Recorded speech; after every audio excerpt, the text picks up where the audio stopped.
Imagine being worth $200 million and dying completely alone. No children by your side. No wife holding your hand.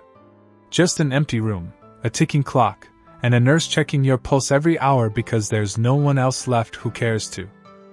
This is exactly what happened to a man named Robert Hale, one of the richest men in a small town in Ohio, United States.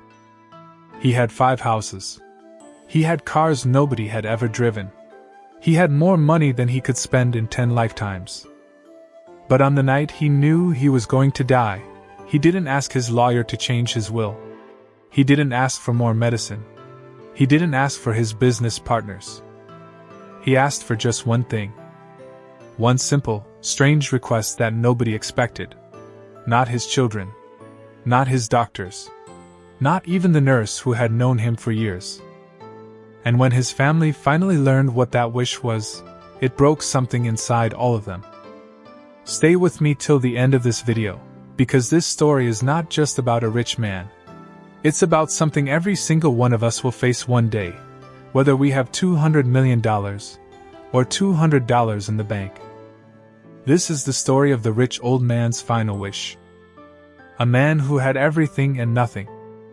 Robert Hale was not always rich. In fact, for the first 30 years of his life, he barely had enough to keep the lights on. He grew up in a small rented house on the edge of town, the son of a factory worker and a woman who cleaned houses for a living. Robert remembered nights when dinner was just bread and butter, split between him and his 2 younger sisters. His father used to tell him one thing, over and over again. Son, in this country, if you work hard enough, you can become anybody. Nobody can stop you but yourself. Robert believed that with his whole heart. At 18, he took a job at a small hardware store, sweeping floors and stacking shelves. He watched how the store worked. He watched what customers wanted. He watched what the owner did wrong. By 25, he had saved enough to open his own tiny store in a forgotten corner of the city. Nobody thought it would survive 6 months. It didn't just survive. It grew. By 35, Robert owned 12 stores across 3 states. By 50, he had turned those stores into one of the largest hardware and construction supply companies in the entire country. By 60, Forbes had written an article about him. From sweeping floors to owning the building. On paper, Robert Hale had won at life. He had the mansion. He had the private jet. He had his name on a hospital wing and a university library. But there was a price. And that price had a name. His family. You see, to build all of this, Robert worked 18-hour days for almost 40 years straight. He missed his son's high school graduation because of a business trip to Chicago. He missed his daughter's wedding rehearsal because of an emergency meeting with investors. He missed birthdays. He missed Christmas mornings. He missed the small moments that, looking back, were actually the biggest moments of all. His wife, Margaret, used to say, "Robert, the children don't need another toy. They need their father." He would always answer the same way. "I'm building this for them. One day they'll understand." But that day never really came. Not the way he hoped. His son, David, grew up angry and distant. He went to law school not because he loved it, but because he wanted to prove to his father that he could succeed without his help. David rarely called home. When he did, the conversations were short, cold, and mostly about money, how much he was owed, how much he deserved, how unfair it was that his father spent more time with his business than with him. His daughter, Emily, took a different path. She moved to another state, married a man Robert never approved of, and cut contact almost completely. The last real conversation they had was an argument, 7 years before this story begins, about a birthday Robert missed for the 3rd year in a row. Margaret, his wife, passed away when Robert was 68. Some of the household staff quietly said that after she died, the mansion felt more like a museum than a home. Beautiful. Expensive. Empty. By the time Robert turned 82, he was alone in a 15-room mansion with only 2 people who genuinely cared about him. His longtime housekeeper, Rosa, who had worked for the family for over 25 years, and his private nurse, a young woman named Claire, who had been hired 6 months earlier when his health began to fail. Everyone else in his life? They called when they needed something. They visited when there was a holiday photo to take. They smiled for the cameras and disappeared the moment the cameras were gone. Robert had built an empire. But he had built it alone. And now, as sickness crept into his body and doctors began using words like weeks instead of years, Robert Hale had to face the one truth that money could never fix. He was running out of time, and he had no idea how to spend what was left of it. Why we chase the wrong things? Before we continue this story, let's pause for a moment and ask a very human question. Why do so many people, rich or poor, end up like Robert, working so hard for something, only to realize too late that they were chasing the wrong thing? Psychologists who study human happiness have found something almost every one of us secretly knows, but rarely admits. Money solves problems related to survival. It pays the bills. It buys the house. It removes the fear of not having enough. But once basic needs are met, more money brings less and less additional happiness. What actually brings happiness, real, lasting happiness, is connection. Relationships. Being truly known and truly loved by another human being. Robert Hale chased security his entire life because he grew up with nothing, and the fear of going back to nothing followed him like a shadow. Every extra dollar felt like another brick in a wall protecting his family from poverty. But somewhere along the way, that wall built to protect his family started keeping his family out instead. This is not a rare story. In fact, if you strip away the mansion and the private jet, this is one of the most common stories in the world. A parent works overtime to give their children a better life. But the children grow up feeling like strangers in their own home. A businessman builds a company so big it becomes his identity, while his marriage quietly falls apart in the background. A person spends 30 years climbing a ladder, only to reach the top and realize the ladder was leaning against the wrong wall. Robert wasn't a bad man. He wasn't cruel or selfish in the way villains are in movies. He was a man who genuinely believed that success meant protection, and protection meant love. He simply never learned, until it was almost too late, that children don't remember the size of the house they grew up in. They remember whether their father showed up to their school play. They remember whether someone sat with them when they were scared. They remember being chosen, again and again, in the small moments. This is the quiet tragedy hiding behind so many successful lives.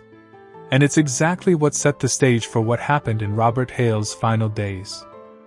Because when a doctor finally sat Robert down and told him, gently but clearly, that he likely had less than a month left to live, something inside him shifted.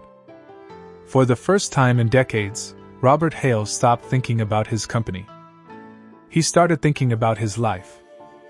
The final wish. The night the doctor gave Robert the news, he didn't cry.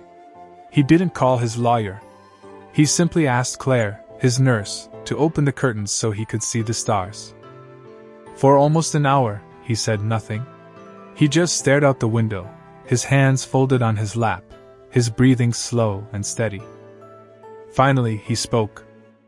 "Claire," he said, "in 82 years, I don't think I've ever really talked to my children. Not really talked. Not about anything that mattered." Claire didn't know what to say, so she simply sat beside him and listened. Over the next several nights, Robert began telling her stories about growing up poor, about the hardware store, about Margaret, about the birthdays he missed, about the arguments with David, about the silence with Emily. Claire later said that those nights felt like watching a man slowly open a door he had kept locked his entire life. Then, one evening, Robert asked Claire to call his lawyer, Mr. Whitman, and request a family meeting. Not about the will. Not about the business. Just a meeting. David and Emily were both surprised. Neither of them had spoken to their father in over a year. But when Mr. Whitman explained that their father was dying and had requested their presence, both agreed to come, though for very different reasons. David assumed this was about finalizing the will. He had, quite frankly, already spoken to his own lawyer about contesting certain parts of it. He wanted to make sure he wasn't left out of anything. Emily came out of guilt more than anything else. Guilt for the years of silence. Guilt for missing her mother's funeral because of a disagreement with her father. Guilt for a relationship that had rotted so slowly she barely remembered how it started falling apart. When the day of the meeting arrived, David and Emily sat stiffly in the living room, each on opposite ends of the room, barely acknowledging each other. Mr. Whitman sat with a folder of legal documents, assuming this was, as expected, about the estate. Robert was wheeled in by Claire, thinner than either of his children remembered, his once strong hands now pale and trembling. He looked at both of them for a long moment. Then he said something that surprised everyone in the room. "I didn't ask you here to talk about money." David frowned. "Then why did you ask us here, Dad?" Robert took a slow breath. "Because I have one wish before I die. Just one. And it has nothing to do with the company, the house, or the money in the bank." Emily leaned forward slightly. "What is it?" Robert's eyes filled with tears, something neither of his children had seen from him in decades. "I want the three of us," he said quietly, "to spend one single day together. Just one day. No business calls. No lawyers. No arguments about the past. I want to go back to the old house, the small one, the one we lived in before any of this money existed, and I want us to eat dinner together, just like we used to before everything got complicated. That's my final wish." For a moment, nobody spoke. David, who had walked into that room ready to fight over inheritance, felt something crack inside his chest. Emily, who had spent years building walls to protect herself from the pain of her father's absence, felt those walls begin to shake. Robert continued, his voice breaking. "I spent my whole life thinking I was building something for you. A house. A company. A name. But none of that ever mattered as much as one dinner at our old kitchen table. And I never gave you that. Not once, in your whole childhood, did I make that a priority. I am asking for it now, at the very end, because it's the only thing I actually want." Emily was the first to break down crying. She walked across the room and, for the first time in 7 years, hugged her father. David sat frozen for a moment, the old anger and old hurt fighting against something deeper, a grief he didn't even know he had been carrying.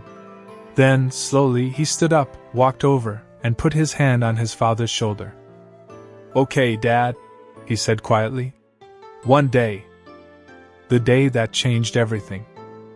3 days later, against the advice of his doctors, Robert insisted on being taken to the old house, the small, 3-bedroom home on Maple Street where he had raised David and Emily before Hale Hardware Supply became a national name.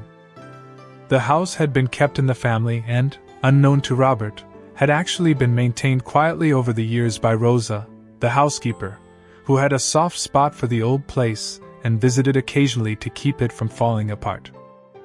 When Robert arrived in his wheelchair, pushed gently by Claire, and saw the old kitchen table still standing exactly where it always had, he wept. David and Emily arrived separately, each nervous, each unsure what to expect. But something strange happened as the afternoon went on.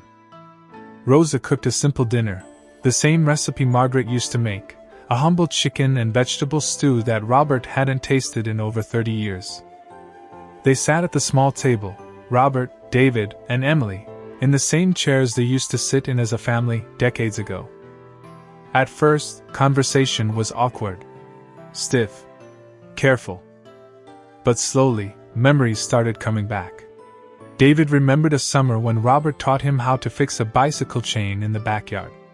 Emily remembered a rainy afternoon when her father, exhausted from work, still stayed up late helping her finish a school project about the solar system. Robert, through tears, apologized, not with excuses, but with honesty. He told them he had been so afraid of poverty that he forgot the poverty of a home without a present father. He told them that money had felt, for most of his life, like the only language he knew how to speak love in, buying things instead of giving time. David finally admitted something he had never said out loud, that he hadn't wanted his father's money all these years. He had wanted his attention. The fights over inheritance, the coldness, the distance, it wasn't really about wealth. It was a wounded child, grown into a wounded adult, still waiting to be noticed. Emily admitted that she had married a man her father disapproved of, partly because, for the first time in her life, someone chose her completely, without conditions, something she had craved from her father her whole life. By the time the sun set that day, something had shifted between the three of them. Not everything was fixed. Decades of distance don't disappear in one dinner. But for the first time in years, David and Emily looked at their father not as a distant businessman, but as a tired, aging man who had made mistakes and was finally brave enough to admit them. Before they left that evening, Robert held both of their hands and said one last thing. "I don't need you to forgive me tonight. I just needed you to know that I saw my mistakes before it was too late. That's all I wanted. This day, this one day, is worth more to me than every dollar I ever made." Robert Hale passed away 11 days later, peacefully, in his sleep, with Claire and Rosa by his side. When his will was read, everyone expected the usual, a breakdown of assets, properties, and shares in the company. But Robert had added one final instruction, written in his own shaking handwriting just days after that dinner at the old house.